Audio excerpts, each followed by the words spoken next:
welcome to this episode of Trader Talk TV. My name is Lindsay Roundtree. I'm from ExchangeWire, and today I'm delighted to be joined by Rob Armstrong. He is VP of Product at Eyeota. Rob, delighted to have you with us. Hi, Lindsay. Great to be with you. Excited for our session today. Me too. So today we're talking about the role of cohort-based onboarding in the future of marketing. So there's lots to unpick there. The word cohort is probably going to be a big buzzword of this year and beyond. So it'd be interesting to find out exactly what you mean by cohort-based onboarding and kind of the challenge it is looking to solve within the industry. So I'll kick off with kind of asking you, I guess, a bit of a summary about what it is and why it's important.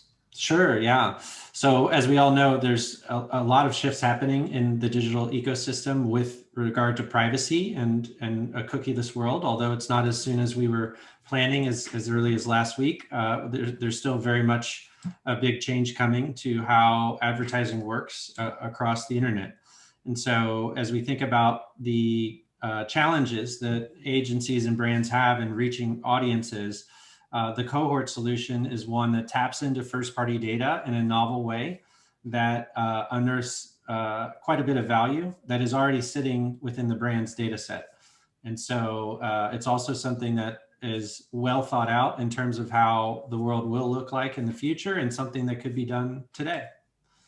Brilliant. And I guess the big thing here is it's the bridging the gap of third-party cookies, particularly for those kinds of companies that don't have access to a wealth of first-party data. This is where, for me, it gets very interesting, where there are many marketers think they can rely on first-party data, but if you haven't got access to that or you can't scale that, that's where I think this will become a very interesting topic for them to want to find out more about. So first of all, it's good to understand exactly the challenges he's looking to solve. So what are the challenges with today's data that cohort-based onboarding will look to really kind of get into the teeth into?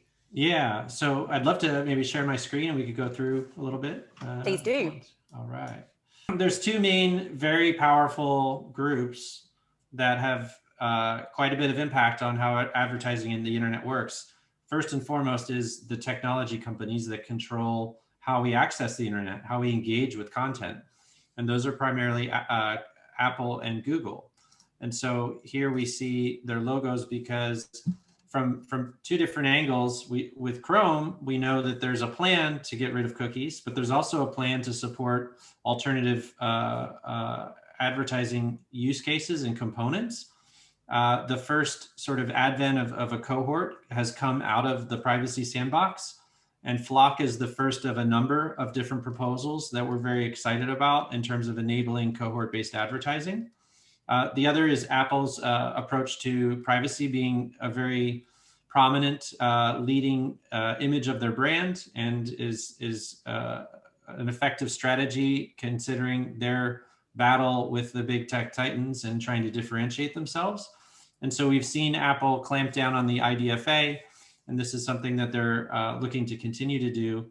And we'll see how that goes, because there's actually a third body that arguably is the most powerful, and that is the regulatory environment and governments who can set laws and enforce penalties for breach of laws. And so the big hot news of the last week is that because of what went on in Europe, Google has stepped back from their timetable and has agreed to submit their plans to a regulatory body in the UK. So there's a lot of, as some folks would say, a 3D chess game being played, but this creates a degree of uncertainty, right? And it creates also great opportunities for thinking freshly about how to do marketing and advertising, especially when it comes to first-party data, which is considered to be much more prominent, valuable, and has direct consumer engagement, which is really important these days. And it must be an absolute minefield for brands having to navigate around the likes of big walled gardens like Google and Apple, and also the regulatory aspect of it as well, particularly for global brands that have to deal with different cross-border regulatory injunctions, if you like. And also the news from Google that came out only a few days ago, that it might make brands think, oh, phew, I've got a bit longer with cookies, I haven't got to worry about this just yet. But actually, is that the wrong approach? Should they be going, okay, this gives me more time to really test and learn and prepare and understand what a world without a third-party cookie can and will look like? That's right. I think you said it there, Lindsay. Like, testing is really important at this stage. Cookies are still the economic building block of the internet and power advertising, and there's no doubt that this timetable that we had previous to last week was quite unrealistic. It was very aggressive, and it was for the industry at large, it was going to be a very big challenge and a very big cliff to jump off of, and hope that we had the parachute early next year. So the new timelines are very specific, and we're taking them very seriously. I don't see them changing here on out. And the specificity of having a concurrent strategy where you can actually use the new capabilities from the sandbox in addition to the existing cookie-based methodology, I think that's a very brilliant move. That 9-month period is where we're going to find a lot of learnings, and it's really up to every brand to invest part of their budget in testing these new capabilities so that they are really sure of that parachute, and that they have a number of different alternatives that are in replace of the cookie at the end of 2023. And so how do brands feel about data and their control over data and what they can do with it? Yeah, so that's a really great question. If we think about first-party data, I think, as we said, it's very valuable because it's something that comes directly from the consumer. And even in the world of cookies, a third-party cookie is seen as something that comes from an entity that no one really knows as a consumer, and that can be a bit spooky. Whereas a first-party cookie, or logging into a site and giving over my information, I know who has my information. And so it's seen as a much more clear above-board practice. So when we've studied this with Forrester, and we've identified with them that 70% of brands actually have a very high value of first-party data, and that makes sense. However, only 48%, about half, haven't even used their first-party data yet. And this is the age-old problem: more data, more problems. Data is not easy to use. It's great to talk about, but to actually put into workflow and make an efficient outcome out of data is much harder said than done. It requires a lot of resources and investment typically. Sorry, carry on. And so lastly, as we think about first-party data, what is it? It's actually customers I already have. So one of the interesting concepts we're going to talk about today is how first-party data can help acquire new customers, which is actually the highest priority of all these metrics coming out, is that acquiring new customers is a priority, which is no surprise. And let's take things right back and understand exactly what we mean by first-party data, because there'll be marketers out there that will think that, well, if I've got first-party data, it means it's a customer I've already converted. I have their details because they bought something or they've used a product or service of mine. How will that help me get new customers? What do you mean by first-party data? So what exactly do we mean, and how can they get the scale from that? Yeah, so first-party data is any breadcrumb of information that is received from consumers based upon their engagement with your properties. And that could be your microsites, your social media pages. It could be advertising that you deliver to the user. And it could also be offline things that happen, such as direct mail. And so all these touch points create opportunities to engage with consumers, and also for them to engage back. We've seen a lot of activity, for example, in the social context with promoting content and earned media, because that is a great way to create engagement with customers without actually spending hard dollars on the media itself. And so it doesn't necessarily mean that this is a customer today, although it typically does, because that's a great record. Typically, if you have a customer, you have a good understanding of what they've spent with you.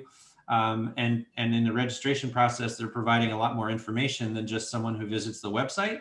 But we should think holistically about first-party data as being very broad and having many different forms and flavors. And there's the old adage, just because you can doesn't mean you should. And you mentioned before about the almost half of marketers fail to leverage their first-party data sources. There seems like a disconnect in certain among certain marketers, where there's one department collecting all this data and the other department doesn't know they have it, doesn't know what to do with it. So if they have this data, do they understand exactly where it's come from, how they can use it, whether they got consent for it? Is there a lot of education required there still in terms of what first-party data can do? Right. Yeah. So I think I'm so engaged with you, I fell a slide behind. This is such a great chat, Lindsay.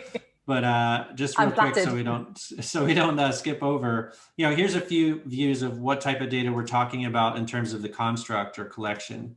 And so we talked about purchase data, but also surveys, loyalty and rewards programs, et cetera. And then research data relates to what's happening on my website or what information can I find out about certain markets based on the information I have. And then getting to your question, there are absolutely challenges. Data can be very siloed. And that silo creates walls and lack of linkage between data sets. Typically, any data set that you can link together with another makes both much more valuable. And so this is an opportunity for brands to consider and explore. The other component is just the users themselves. What is their consent path, and how much have they actually gone through a process where they're allowing data to be used in a certain manner? For example, if you want to create a modeling program on your users, do you know that, have they agreed for that data to be shared with a third party if you're working with a third party to do modeling? If you're actually, some brands might look to actually make a data asset out of their users and create revenue streams from that, because some brands have really rich data. So that's a whole nother level of regulatory importance. And so privacy is obviously first and foremost, and privacy does create a challenge compared to what we're used to, which is having no restrictions and a bit of a Wild West.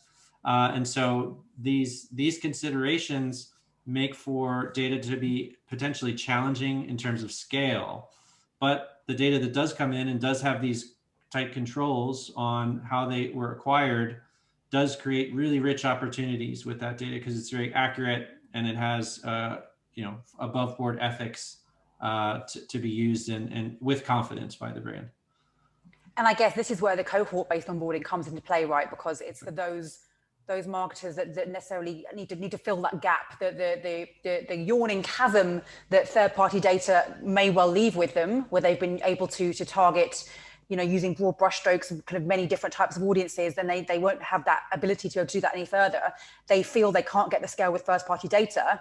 That's what this next stage looks like then in that case. Absolutely. Yeah. I think let's take a step back a bit and talk about onboarding. And I think when we talk about onboarding, typically it's been, especially in certain markets like the US, it's thought of as deterministic, which is effectively a one-to-one match with a specific individual and now reaching that individual online. In the one-to-one context, it has really great utility. There's ways to use that select offline data set. And based on the connection online, there's a necessary drop-off rate or a match rate.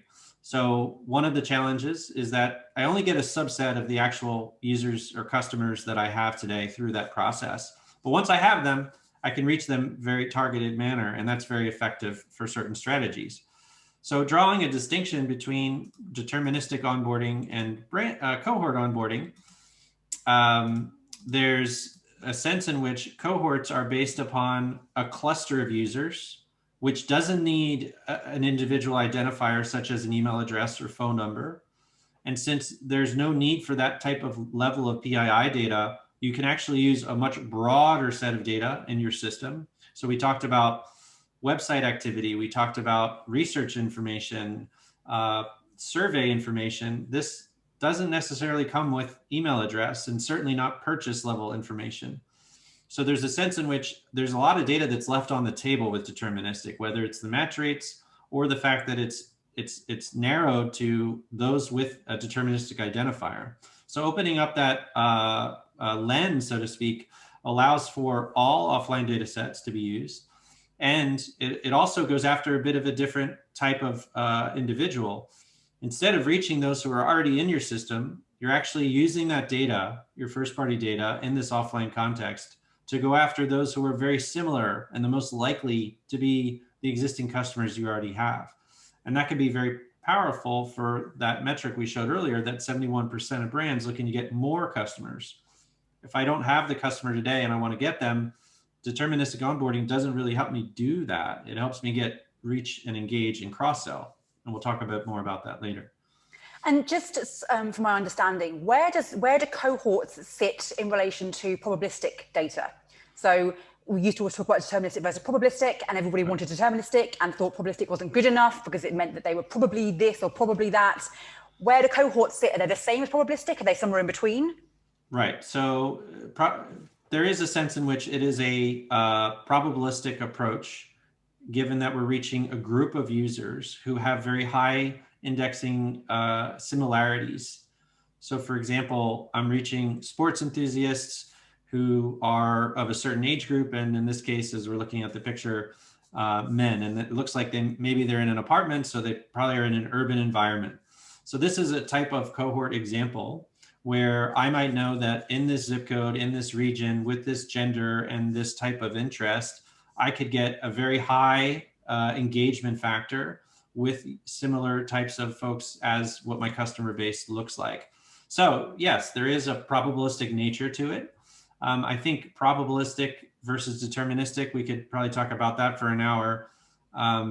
So much in our world today is driven by recommendations and AI, whether it's the music I listen to, the things I do online and what I look for in terms of news, my social feeds.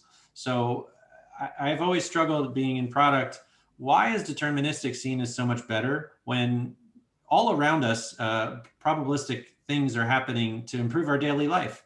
And so I think there is a sense that probabilistic methods have created very large scale and almost more spray and pray. We're not talking about spray and pray here. We're being very specific about the cohorts we're going after.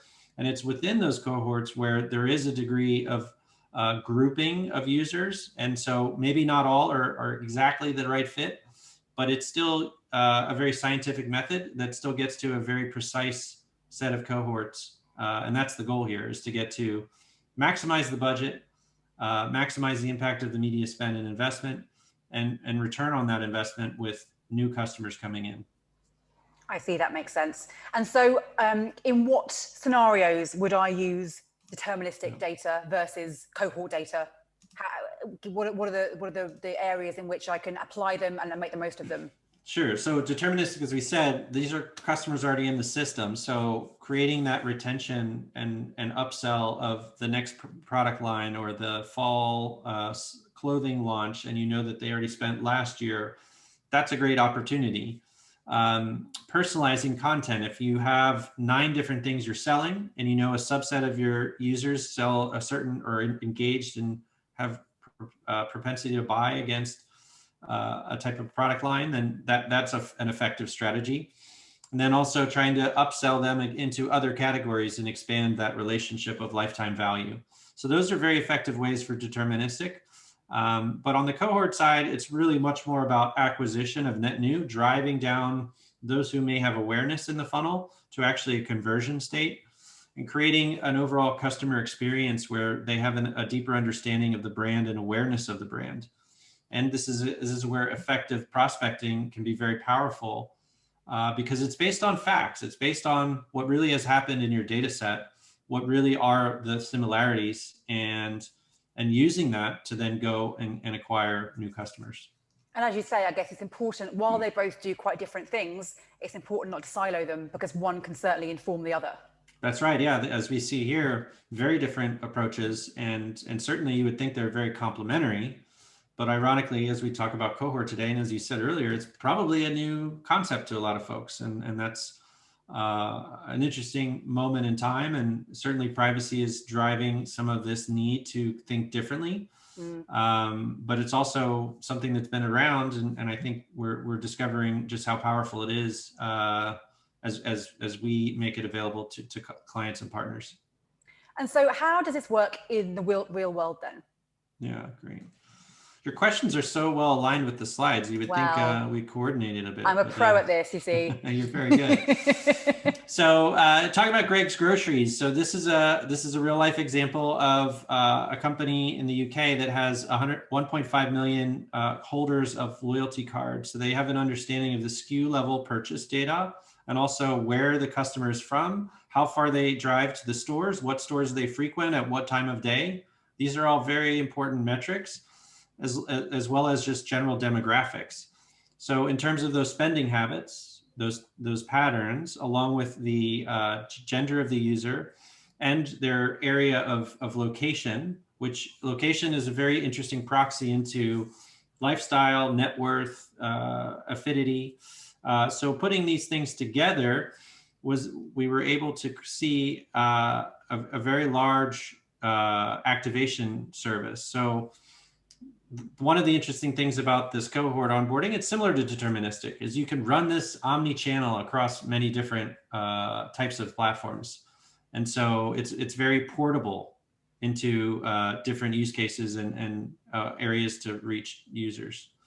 And so what this was able to do is acquire net new users and send that to omni-channel, as well as increasing revenue and optimize loyalty and achieve business growth. So those 1.5 million customers actually resulted in, with those 3 different components, resulted in over 250 different granular targeted segments of various cohorts.